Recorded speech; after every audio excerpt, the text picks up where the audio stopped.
2022 কাতার বিশ্বকাপে ফ্রান্সের গোলকিপার লাসিয়া লারা এবং আর্জেন্টিনার গোলকিপার নাজিরপুরের একটি বেঞ্চ কর্নার, যাদের দীর্ঘদিনের একটা প্রচেষ্টা এবং হাজার হাজার দর্শক, যাদের ইয়াংস কর্নার এবং তার সাথে হাজার হাজার দর্শক যারা সমর্থন করেছে। বিটিএফসির পক্ষে প্রথম শট নাম্বার 3 পল।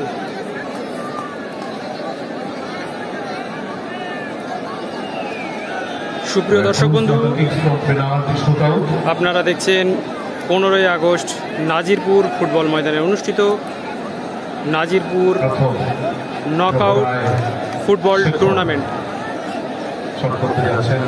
বিটিএফসি এবং নাজিরপুর ইয়ং কর্নারের মধ্যে খেলা 1-1 ড্র।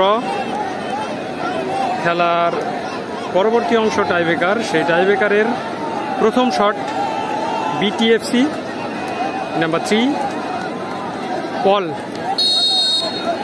গোলে ইয়ং কর্নারের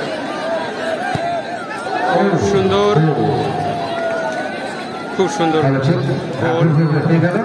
গোল। নাজিরপুর একাদশের হয়ে গোল করলেন। এবারে সরি, নাজিরপুর একাদশ জার্সি নাম্বার 3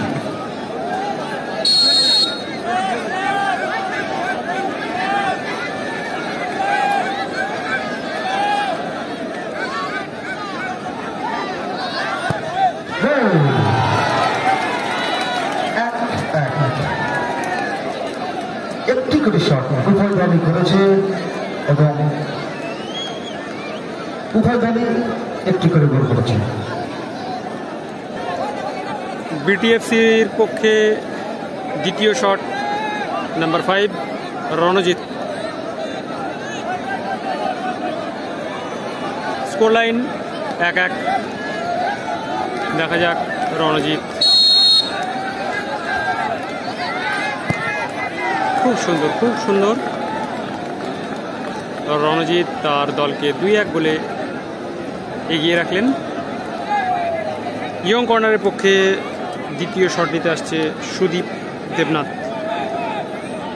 দুটি শট আর দুটি গোল বিটিএফসি। অন্যদিকে অত্যন্ত গুরুত্বপূর্ণ শট দেখা যাক।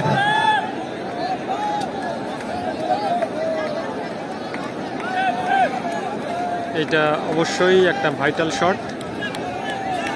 2 নম্বর শট।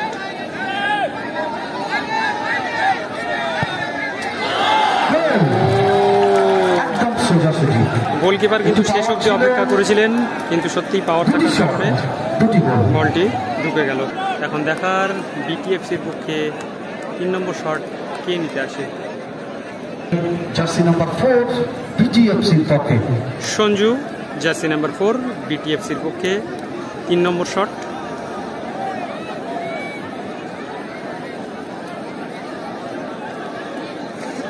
Score line 2-2। ভলেন্টিয়ার যার কাছে স্প্রেটা আছে, নেতাজির কোন একটা প্লেয়ারের খুব সম্ভবত 5টি শট হবে। দেখা যাক এখন।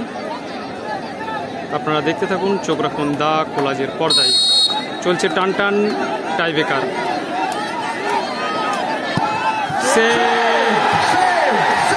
আপাতত একটা আলতো শট। গোলকিপারের পক্ষে কোনো অসুবিধাই হয়নি। ইয়ং কর্নারের পক্ষে 3 নম্বর শট নাম্বার 10 সৌভিক। এদিকে বিটিএফসির পক্ষে গোলকিপার পরিবর্তন হয়েছে। গোলকিপার এর জায়গা দখল করেছে সেই আফ্রিকান প্লেয়ার পল। দেখা যাক এতে ভাগ্যের কোনো পরিবর্তন আদৌ হয় কিনা বিটিএফসির পক্ষে। এই গোল হলে অনেকে অ্যাডভান্টেজ পেয়ে যাবে young corner Nazirpur. Young corner number 10 Souvik. গড়ানো শট এবং জিতে গেল। অর্থাৎ 3টি শট ছিল।